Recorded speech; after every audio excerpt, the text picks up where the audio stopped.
Bien, écoutez, bonjour et merci de nous accueillir. Un premier constat par rapport à dimanche dernier, le premier tour des élections départementales sur le canton de Châlons. Ce sont 2000 votants de moins en 2021 par rapport à 2015. Pour autant, les électeurs nous ont redonné toute leur confiance pour être présents au second tour.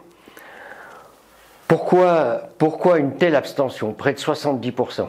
C'est une interrogation dont on peut toutes et tous se poser. Nous allons essayer pourtant de remémorer ce qui a été fait pendant ces 6 années de mandat. Oui, comme conseillers départementaux, nous avons assuré, porté et voté de très nombreux dossiers, plus de 500. Oui, comme conseillers départementaux, nous avons réalisé plus de 130 lettres d'information, à l'instar de tous les habitants.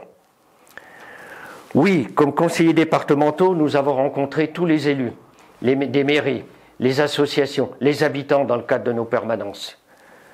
Oui, comme conseillers départementaux, nous avons tenu plus de 360 permanences sur l'ensemble du canton Châlons, avec des questions qui sont allées bien au-delà des compétences départementales, auxquelles nous avons souhaité répondre et auxquelles nous avons répondu.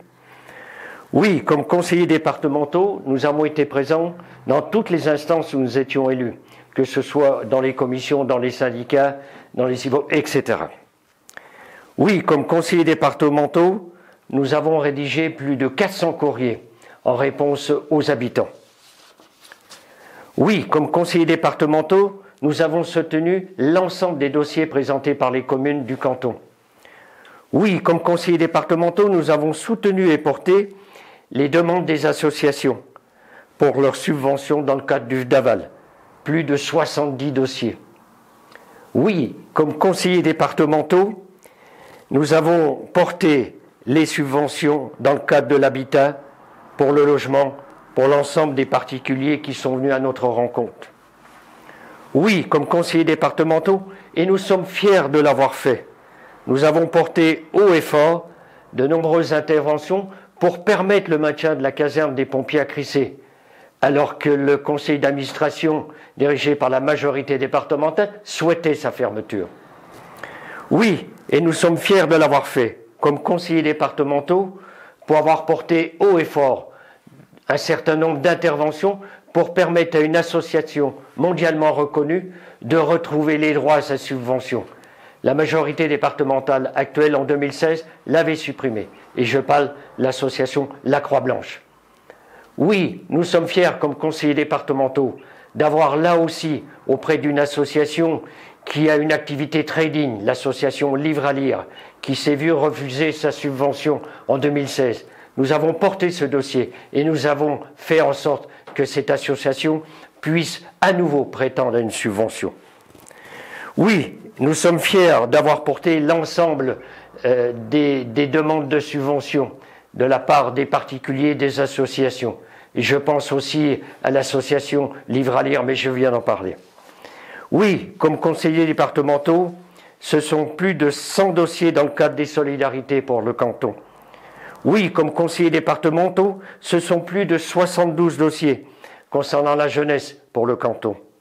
Oui, comme conseillers départementaux, nous avons également voté de nombreux dossiers présentés par les communes, que ce soit à Viré, avec l'exemple du restaurant scolaire, des dossiers pour la voirie, la salle communale. Oui, à Crissé, pour la maison de santé, la restauration scolaire, les cours de tennis. Oui, à Frasnes-la-Loyère, pour la maison de santé, les aires de jeu, l'équipement sportif, le pont passerelle du canal. Oui, à Farges, dans le cadre des travaux de la salle des fêtes, des bâtiments scolaires, des travaux de ruissellement. Oui, à Champforgeuil également, pour la maison de santé, les travaux du mur d'escalade, les travaux de voirie. Bref, la liste est longue, très longue. Et j'en terminerai. N'en déplaise à certains de rappeler ce que nous avons fait. Nos travail réalisés pour les habitants, les associations, pour les communes et pour la Saône-et-Loire. Dimanche 27, toutes les valeurs qui nous animent doivent se retrouver. Elles sont nombreuses pour un second tour qui sera déterminant pour l'avenir, pour des candidats qui défendent l'autonomie et la dignité des personnes, pour toutes et tous, pour la petite enfance, pour les jeunes, pour les adultes, pour les personnes âgées, pour le monde de l'handicap, pour la culture, le sport, le patrimoine, le tourisme. Nombreuses sont les compétences du département. Mais je n'oublierai pas, bien sûr, une compétence importante que sont les collèges et bien sûr les EHPAD, etc., etc. Oui, nous sommes fiers d'avoir agi pour le canton de Châlons, pour la Saône-et-Loire, et nous poursuivrons dans cette voie dès notre élection. Jusqu'à la dernière minute, faisons bouger les abstentionnistes. Élus dimanche soir comme conseillers départementaux, vous pourrez compter sur notre volonté et notre sincérité, comme nous l'avons fait durant ces 10 dernières années.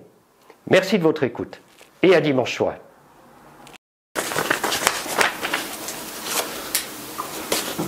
C'est bon.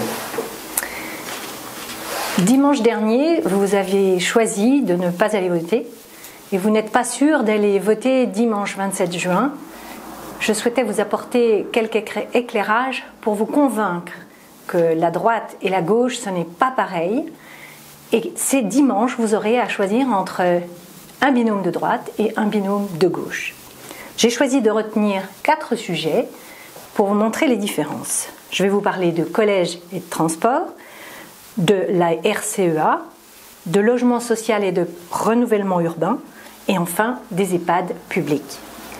Pour les collèges, si vos enfants collégiens mangent des repas préparés dans le collège par des cuisiniers et sur place, c'est parce que la gauche a stoppé la privatisation voulue par la droite. Alors pour mettre du bio ou du local dans les assiettes de vos enfants, il faut maîtriser les achats de denrées alimentaires. La gauche a fait la gratuité des transports des collégiens. Cela a été repris ensuite par la région qui a eu la compétence.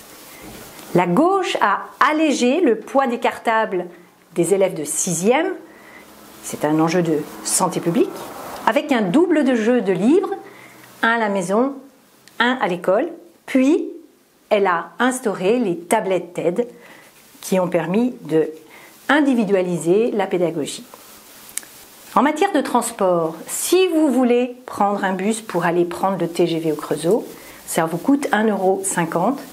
C'est bucéphale, passé chez Mobigo, c'est la gauche qui l'a fait. Si vous utilisez la RCEA, la route express, pour aller travailler à la communauté urbaine depuis Châlons, eh bien si c'est gratuit, c'est parce que la gauche a refusé ce que la droite voulait, concéder au privé, comme les autoroutes. Si vous êtes locataire du logement social, c'est la gauche à Châlons qui a rénové plus de 1000 logements, rénovation énergétique, dans un vaste programme de rénovation urbaine qui comprenait, en plus de ces logements, une maison des associations, un pôle santé sur le quartier, un espace de loisirs avec un skatepark pour les jeunes sur la presqu'île, la rénovation du foyer des jeunes travailleurs, un centre commercial déplacé et rénové, une desserte flash et bien d'autres choses. La droite, elle, a stoppé ce programme inachevé en 2014. Et nos adversaires, ceux qui vous présentent un bulletin de vote dimanche, ont voté cet arrêt de programme de renouvellement urbain. Enfin, si vous avez dû placer un parent en EHPAD, vous avez recherché bien sûr un EHPAD public parce que moins cher. Eh bien, rappelez-vous que pendant 19 ans avant 2004, la droite n'a créé aucune place d'EHPAD public. C'est la gauche, en 10 ans, qui a réussi à en créer plus de 500 places. Et depuis 2015, 90 places seulement sont sorties, construites, mais c'est la gauche qui avait négocié avec l'Agence régionale de santé ces places. De plus, la droite a contraint l'EHPAD public de notre canton à augmenter le tarif hébergement, celui payé par les familles, de 14% sur le mandat, soit 7 € par jour. Faites les multiplications. Et ceci, elle l'a fait parce qu'elle sous-finance la partie qui lui revient, elle a obligé l'établissement, pour équilibrer son budget, à faire ces augmentations de tarifs. Nous, à gauche, nous voulons baisser les tarifs des EHPAD. Alors dimanche, choisissez le seul bulletin vote qui protégera votre pouvoir d'achat et votre cadre de vie, parce que décidément, la droite et la gauche, ça n'est pas pareil. Merci.